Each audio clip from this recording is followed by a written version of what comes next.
Pile సమస్యతో బాధపడుతున్నారా? ఇప్పుడు లేజర్ చికిత్సతో ట్రీట్మెంట్ రేంజ్ హాస్పిటల్స్ లో శాశ్వత పరిష్కారం. ఇప్పుడే సంప్రదించండి. సంప్రదాయ సిద్ధమైన ఆంధ్ర బ్రాండ్ అరకు వ్యాలీ కాఫీని దేశవ్యాప్తం చేసేటువంటి ప్రణాళికలో ఒక కీలక అడుగు ముందుకు పడింది. పార్లమెంట్ లో దీనికి సంబంధించి స్పెషల్ స్టాల్ ని ఏర్పాటు చేయాలని రాష్ట్ర ఎంపీలు విజ్ఞప్తి చేశారు. ఈ సెషన్ లోనే అది సాకారం అయింది. ప్రత్యేకంగా ప్రధానమంత్రి మన్ కీ బాత్ లో కూడా గిరిజన ఉత్పత్తుల ఆవశ్యకతని, వాటిలో ఉండేటువంటి హైజీనిటీని, అలానే ఎకో ఫ్రెండ్లీ సిస్టమ్ని ప్రధానమంత్రి విశ్లేషించారు. ఆ క్రమంలోనే అరకు వ్యాలీ కాఫీకి దేశవ్యాప్తంగా చర్చనీయాంశంగా మారింది. గతంలో కూడా 2014-19 మధ్య కాలంలో అధికారంలో ఉన్న సందర్భంలో కూడా చంద్రబాబు నాయుడు ప్రభుత్వం పెద్ద ఎత్తున దీన్ని ప్రోత్సహించేటువంటి ప్రయత్నం చేసింది.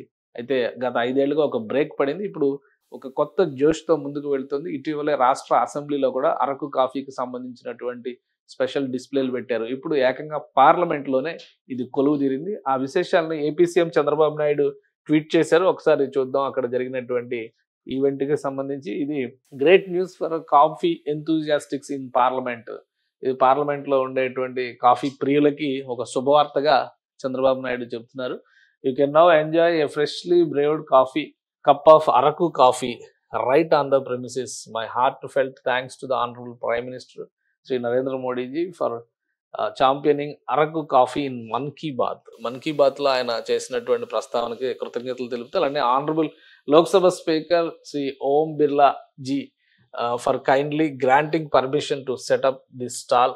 I extend my heartfelt gratitude to everyone whose efforts and dedication made this milestone a reality. This is a moment of pride for all of us, especially our tribal farmers, whose dedication and hard work brewed Araku coffee to the highest levels at national acclaim. As we enjoy each cup, let's also remember their inspiring journey. ఇది చంద్రబాబు నాయుడు గారు చేసినటువంటి tweet. అంటే అరకు కాఫీకి ఒక ప్రత్యేకత ఉంది. ఎందుకంటే గతంలో కూడా ఆయన ఎన్నో సందర్భాల్లో చెప్పారు, ఈ కాఫీ చాలా నాణ్యమైనటువంటి కాఫీ గింజల నుంచి, అక్కడే పండినటువంటి కాఫీ గింజల నుంచి తయారు చేసేటువంటి కాఫీ ఇది. అలానే దీనికి ఉండేటువంటి రుచి ప్రత్యేకమైంది.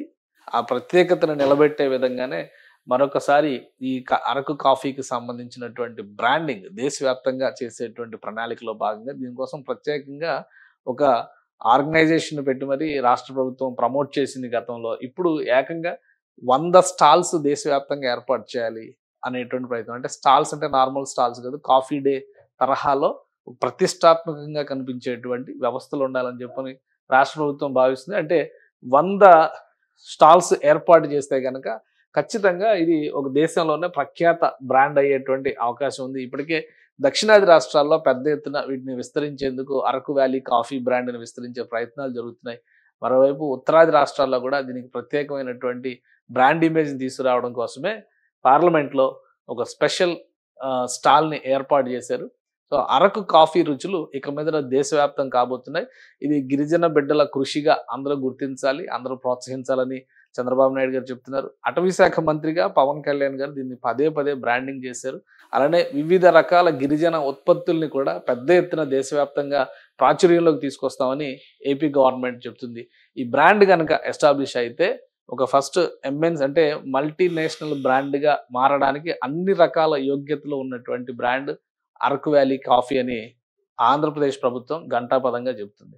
సో పార్లమెంట్ స్టాల్ తర్వాత అరకు బ్రాండ్కి ఎంత ఇమేజ్ పెరుగుతుంది. దేశవ్యాప్తంగా 100 స్టాల్స్ పెట్టడంలో రాష్ట్ర ప్రభుత్వం సక్సెస్ కావాలని ఆశిద్దాం. అలానే ప్రపంచ స్థాయి కాఫీ ప్రియులను కూడా అరకు వ్యాలీ కాఫీ ఆకట్టుకుంటుందని ప్రధానమంత్రి ధీమాగా చెప్పారు. దాన్ని ఆచరించేటువంటి రీతిలో రాష్ట్ర ప్రభుత్వం మరో అడుగు ముందుకు వేసే ప్రయత్నం ఖచ్చితంగా చేస్తుందని చంద్రబాబు నాయుడు చెబుతున్నారు.